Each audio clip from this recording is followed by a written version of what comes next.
on me, opened up my eyes to see everything I need to be in this world for you. Let your kingdom come, not my will but yours be done. Holy Spirit, stir my soul,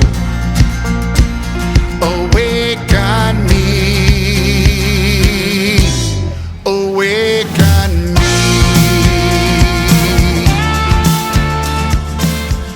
Hello everyone, welcome to How You Can Understand God. My name is Papa Walt. And if you're wondering, why is this man in the laundry room? Well, I'm going to tell you why. Because today is my chores day. Today is the day that I do a lot of laundry, towels and sheets and clothes if we have them. I also do the upkeep of things that need to be done, the vacuuming, the dusting, just everything that a house needs to have, to function. And during that day, I am actually, just hit me when I walked in here to fold these towels and to get ready to put them up. It hit me, what a perfect place to talk about foot washing. Oh, I know that caught some of you off guard. Foot washing? What are you talking about? Well, it's in the Bible. At the Last Supper, Jesus was sitting among his disciples, and at the Last Supper, he had broken the bread and he had given them the wine. But he also did something else at that Last Supper that absolutely blew their minds. He got up from that table, he girded himself with a towel, and he went around that table and he washed the disciples' feet. Let's talk about the feet. Everywhere they went, they walked. They walked down dirt roads. They walked down sandy and gravel roads. Not only did they travel those roads, but animals traveled those roads. Herds of sheep, goats, donkeys. I'm sure there were other animals that walked up and down those roads as the men led them. And guess what else was on those roads beside the dirt? Yes, animal dung. So if you're walking in a pair of sandals and you're walking down the road and the dust is getting on your feet, guess what's going to be within the dust? Or guess what may happen if you accidentally step in? Yeah.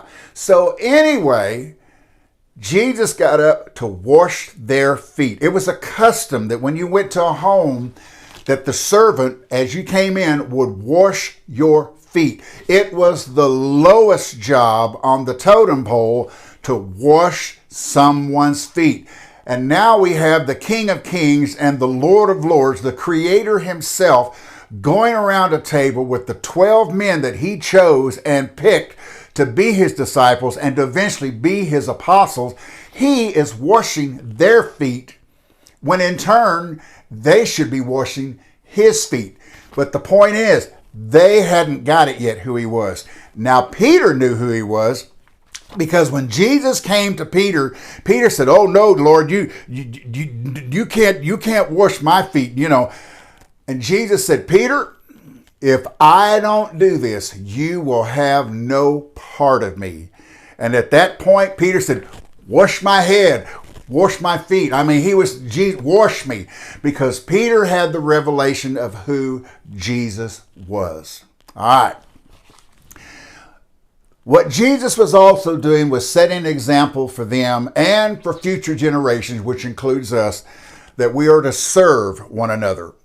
We are to be servants of one another, that there is no job too small, too menial, that we cannot do.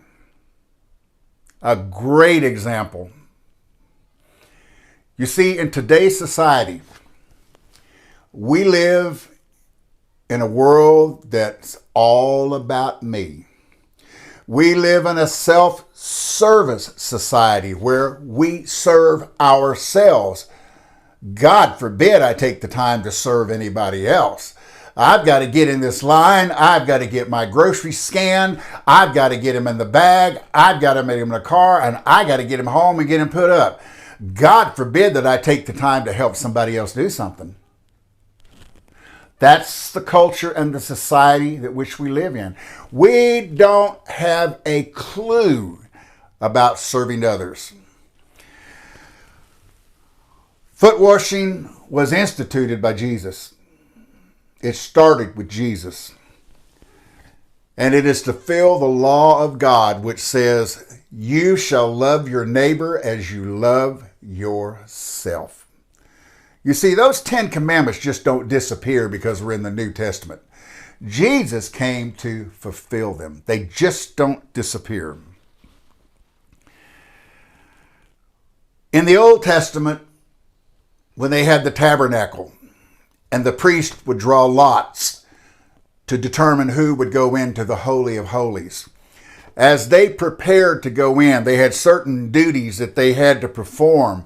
And in each one of those duties, they had to make sure before the next one, they had to wash their hands, wash their hands in a bowl of water. And they did that until they actually entered into the Holies of Holies. They did not want to be defiled at all. That is the foreshadow of the foot washing that Jesus did at the Last Supper. Now, Jesus washed the disciples' feet to show them they had to, listen to this word, become servants of one another and others. They were arguing, the disciples were, about who's going to be the greatest. And Jesus said this. He sat down, called to the 12, and he said this to them. If anyone desires to be first, top dog, leader, the boss, he shall be the last of all and a servant of all. Are you kidding me? I went to college for 4 years and studied leadership. I have studied John Maxwell. I have read leadership book after leadership book after leadership book. I am a leader. If you are not serving those that you are over, if you are not doing the job that you tell them to do, if you think that you're too good to do that job, say, take out the trash, you're not first. Boy, that blows a lot of people's mind, especially when they get that new supervision job. They think, man, I have arrived. No, you've just begun. Because you still must be a servant to the people that God has put you over. Jesus said it himself. The disciples had no thought or desire to serve one another. It was all about them two back in that time. But what Jesus did among them quietened the disputes. It made them to start thinking. Because Jesus also followed up with this. He says, what I do to you, you need to do for one another. Great example. Great example. Serving others is not part of human nature. It's just not in it to do it. It's just not in us. So you heard me say we must become a servant. There was once a woman of God that I really love and still love today. She spoke on a platform one night and she said out of her mouth, practice being a servant. Just like practice your guitar, Walter. I chose to practice being a servant. Where'd you start, Papa Walt? I started in my own home. Your first neighbor, by the way, is in your own home. You didn't know that, did you? Well, your first neighbor is living with you, okay? It's not the one next door. The first one is with you. So I chose the jobs that nobody wanted to do in the house. And I did those jobs. And I admit, it wasn't easy at first, but I tried to stop complaining. I tried to realize that as I served them, I was serving the Lord. It was not an easy thing to do. There was another time where I was on a worship team and they brought in a new leader and asked me to submit under that leader. And the truth is, that new leader, I'm just being honest with you, just wasn't leadership material because that person had not taken time to learn leadership. But I sat under that person for 4 years and I did everything they asked me to do, from writing charts to doing arrangements to playing drums, playing bass, playing guitar, whatever that person asked me to do. I served under that for 4 years, and I'm going to be honest with you, it broke me. It broke me to become more of a leader within the body of Christ. So God used that to help me become a servant. So, we're talking about foot washing. Maybe you've never been to a foot washing service. I'll tell you about it. I've been to several, but I'm looking for something here. Okay, here it is. All right. When you have a foot washing service, this is the benefits of a foot washing service. And I'll go through them real quickly. It produces a deep spiritual work in you. It unites the hearts of Christians in fellowship and to love one another. It demonstrates humility and a willingness to serve.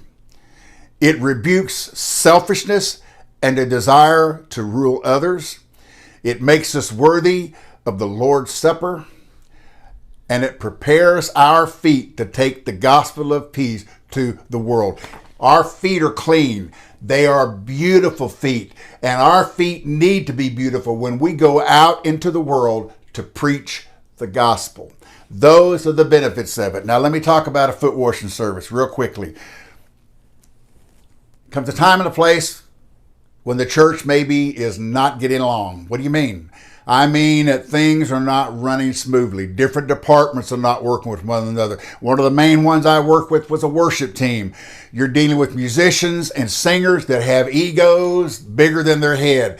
They have not mortified that in their flesh. They still want to be seen. They still want to be heard. They have to be taught. You're not there to be seen. You're there to be seen by one, and that one is Jesus. You're there to bring a smile to his face. You're there to point others toward Jesus. That ego has to be broken. You get a lot of going on in a worship team, and a lot can go on in a church somewhere, different departments, Sunday schools, small groups, all kinds of things. And when it comes to that place, that shepherd of that place of worship, that pastor needs to recognize it, and that pastor needs to call for a foot washing service for the whole place. And when you have that foot washing service, what usually happens is the men go off with the men, because we're going to do this right, and the women go off with the women. There they take towels, they take bowls, and maybe be a plastic thing, and they all sit. And then usually what they do, they say the one on your right or the one on your left, you wash their feet. And that's how it starts. When you start washing somebody's feet, kneeling on the floor, and you put their feet in that water, you pray over those feet. And then you bring them out and you dry them with the towel. I'm here to tell you, it will humble you like you have never been humbled. And then what usually will happen is God will bring up in you where you have a beef with somebody else in that room that you need to go to and wash their feet. And don't be surprised if someone comes to you that wants to wash your feet because they've got a beef against you. When that foot washing service is over, you will see unity in that place of worship. You will see humility in that place of worship. And you should all be able to have beautiful feet and go out into the world and preach the gospel.